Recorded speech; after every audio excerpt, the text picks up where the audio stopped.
Olha, para ser bem resumido, porque a história é um pouco longa, eu não tinha a menor ideia do que era rádio com 16 anos de idade, por incrível que pareça. Lá no interiorzão, em Garça, eu realmente não tinha ideia. Até que um amigo, nós estávamos no ginásio, então, começou a trabalhar na rádio como locutor. E me falou, olha, comecei a trabalhar lá como locutor. Falei, como é que é a história e tal? Eu queria trabalhar também, ver se tem alguma brecha lá. Aí ele me apresentou ao então gerente da rádio, que me deu a chance de começar a trabalhar como sonoplasta. Né? E aí eu fui desenvolvendo sonoplastia, aquele negócio da bolacha ainda do disco, né, de colar a agulha no ponto certo do disco. Aí passei aos poucos a fazer redação e comecei a me encantar com o negócio, comecei a vibrar, nem pensava em dinheiro, até porque era irrisório o pagamento, né? E aí comecei a crescer. Esse gerente da rádio foi meu professor primário no rádio, uma figura fantástica, maravilhosa, né, no trato, no atendimento, no ensino, quer dizer, um professor mesmo. E aí fui evoluindo, comecei a fazer redação, depois fui para o microfone, comecei a fazer noticiário de pílula, né, de um minutinho, passei a fazer reportagem externa, a ser repórter de campo, porque o time da cidade disputava a segunda divisão do Campeonato Paulista. Aí fui evoluindo até apresentar programa e aí virou a profissão. Olá, ajude-nos a crescer. Faça a sua inscrição no canal e já deixe o seu like. A Memória do Rádio lhe agradece.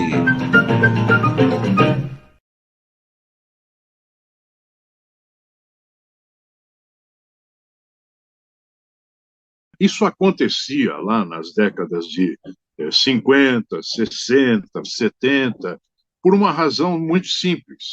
Você era limitado no interior. Aliás, por várias razões. A primeira delas, você era muito limitado, você não tinha espaço para crescer, né, no rádio. E aí você procurava ou uma cidade próxima maior, como é o meu caso, eu fui para Marília antes de vir para São Paulo, né? Ou você vinha direto para São Paulo. E aí aflorava aqui na capital os grandes talentos, porque no interior era permitido errar.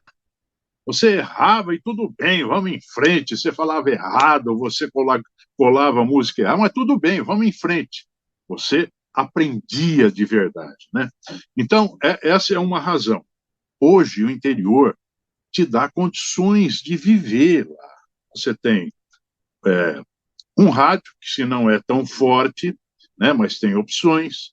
Você tem faculdades, você tem comércios fortes, né? Você tem indústrias, quer dizer, o interior propicia hoje a permanência do talento lá na região.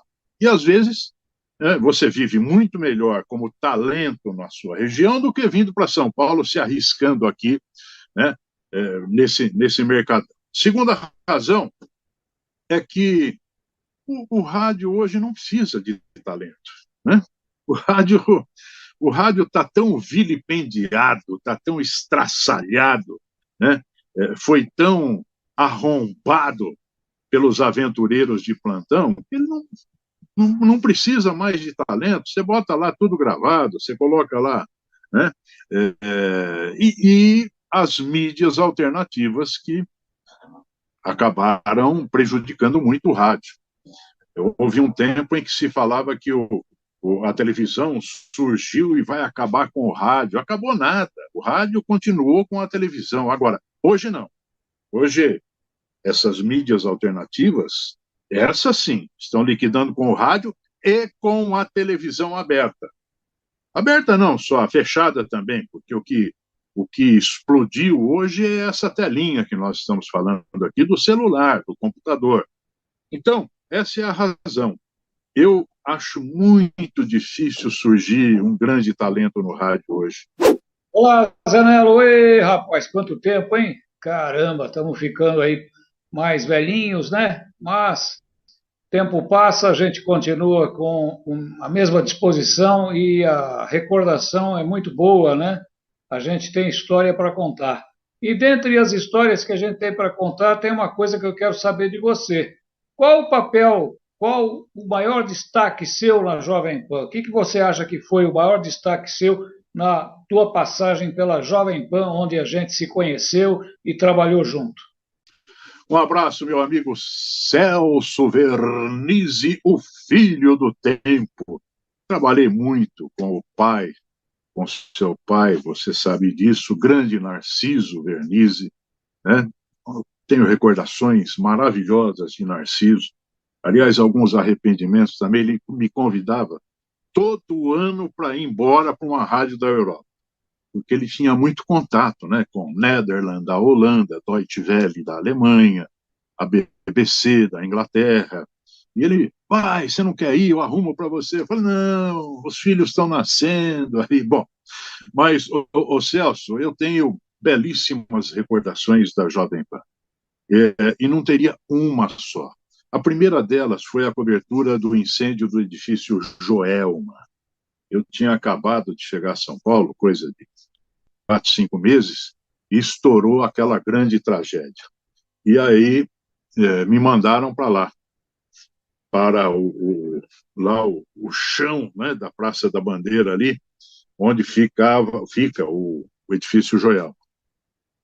E a minha sorte foi que eu fui e acompanhei Milton Parron, uma grande escola de reportagem, Milton Parron, e fiquei lá 48 horas com o Parron. Essa foi uma primeira grande experiência. Aí depois, ao longo do tempo, né, nós participamos de muitas coberturas de posses de presidentes, de cobertura de eleições americanas. Eu fui muitas vezes para os Estados Unidos cobrir, porque eu passei a ser correspondente da Voz da América, que era a emissora do governo americano. Apresentei programas, Show da Manhã, São Paulo Agora, fiz grandes matérias. Então, foi um tempo maravilhoso, outra bela escola, né? Aquele tempo na Jovem Pan. Celso, um abraço, prazer em revê-lo. Oi, Zé Nelo, que prazer falar com você, lembrar os bons tempos de CBN, bons tempos da nossa carreira, né? Eu já me aposentei, você eu não sei, você ainda deve estar aí na ativa, né? Mas eu tô aqui curtindo o bom ar de Atibaia, né? Mas lembrando aqui dos nossos tempos de CBN, você lembra que a CBN foi a primeira rádio que foi uma rádio all news, né? A rádio que tocava notícias, ainda é isso ainda é o slogan da rádio. Depois outras emissoras vieram, passou-se então a fazer isso também no FM, e a gente viu que as emissoras de AM praticamente extinguiram, são poucas as emissoras que se mantêm até hoje. A notícia hoje, uma coisa que a gente nem imaginava que isso fosse acontecer, é quase toda destinada ao FM. Mas a gente vive um tempo de tecnologia onde o podcast vai tomando o lugar dos programas de entrevistas pelo rádio, coisas que a gente não vê mais. Você acha que o podcast é vamos dizer, um perigo para o rádio? Ele pode definitivamente tomar o lugar do rádio, ou o rádio é realmente um veículo imortal? Grande Luísa Borges, que prazer, né? Ouvir você, ver você. E qualquer hora eu apareço aí para comer aquele moranguinho de Atibaia. Não sei se ainda existe, se ainda é terra do morango. Mas eu me lembro bem, Luísa, realmente foram grandes tempos. Primeiro eu fui para Excelsior, aliás, não, fui para a Globo, a Rádio Globo, que era líder em audiência, tinha saído o Gil Gomes, né? E aí a Globo convidou o Parron para substituí-lo, e o Parron exigiu lá que falou, eu vou, mas eu quero o Zanello comigo no programa. Então eu fui como se fosse uma escada para o Parron, ficamos um ano, né? E depois, como era um terror diário, Você falar de polícia, você tem que ter muito, mas gostar muito. E não era para mim isso. Um ano depois eu saí, falei, eu vou sair da rádio. Aí a direção da Rádio Globo falou, não, não sai. Você tem contrato com a gente, você passa para Excelsior, que era com o Heródoto. O diretor era o Heródoto. Aí eu fui para Excelsior apresentar um programa à tarde também, e fiquei na Excelsior montando a CBN, junto com o Jorge, né, Jorge Guilherme, lá do Rio de Janeiro, uma grande figura, o criador, né, da CBN, com o Heródoto aqui, com o time aqui. Então, fomos montando a CBN, a Luísa também participou em vários momentos, né, dessa criação, e foi legal, foi muito bem. Aí fiquei mais 2 anos, se não me engano, no início da CBN, depois saí para Bandeirantes. E a CBN não reconhece isso, né? Ela fala dos 30, sei lá quantos anos tem isso, 25, 30 anos, ela coloca os artistas da Globo falando, ela não coloca quem realmente montou a CBN. Mas tudo bem, isso é irrelevante. E aí, Luísa, respondendo a você, eu acho que sim, o podcast está acabando com o rádio, né? Tanto é verdade que todas as emissoras de rádio hoje têm nos seus sites, né, não só a transmissão da programação no site, como o app, como o podcast, como o streaming, né, como a imagem, enfim. Infelizmente, né, quem viveu, viveu. E não estou aposentado como você não, viu, dona Luísa? Estou na ativa. Aliás, daqui a pouco, se demorar muito, eu vou para a segunda aposentadoria, porque não dá para parar com uma só. Um abraço, Luísa. Essa máxima de que só aprende na prática é válida. E não é só para a rádio, né? Eu duvido que um cidadão que termine a faculdade de medicina saia para uma mesa de operação e consiga operar sozinho, não. Ele vai ser auxiliar primeiro.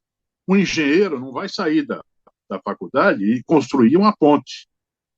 Então, a verdade é que a escola dava, não sei se dá hoje, porque né, hoje eu vejo muito faculdade de boteco, né? Você passa em faculdade e o boteco está lotado, mas as salas de aula nem aí. Então, em parte, é verdade isso mesmo. Toda profissão você vai aprender realmente na prática, mas a escola te dava a base, né? Eu lembro que quando eu dei aula pela primeira vez nas faculdades integradas Alcântara Machado, hoje FMU, né? Nós tínhamos lá redações com máquinas de escrever à vontade, um estúdio de rádio e TV, isso lá nos anos 80, era um negócio fantástico, né? Depois, as universidades montaram os seus departamentos de jornalismo, TVs. Nós tínhamos, não sei se tem até hoje o canal universitário, que é feito por alunos. Então, realmente, dá uma base legal. Hoje, também não sei se dá base para rádio, dá base para podcast, para streaming, para site, mas a prática vai realmente te dar a eficiência, e não é só no rádio, é em todas as profissões que isso acontece. Total. O rádio sempre foi a minha vida, né? Me deu a vida que eu tenho hoje, né? Graças a Deus, estabilizado, não o suficiente para parar, tenho que trabalhar, chegando aos 70 anos de idade, mas estou completando 53 anos e foi o rádio, só trabalhei em rádio, que eu digo, jornalismo, né? Jornal, TV, assessoria de imprensa, universidade, mas o rádio é tudo na minha vida. Foi, né? E é tudo na minha vida. Então, realmente, é só isso que eu sei fazer. Eu soube fazer isso durante a vida toda. E é isso que estou fazendo hoje, jornalismo.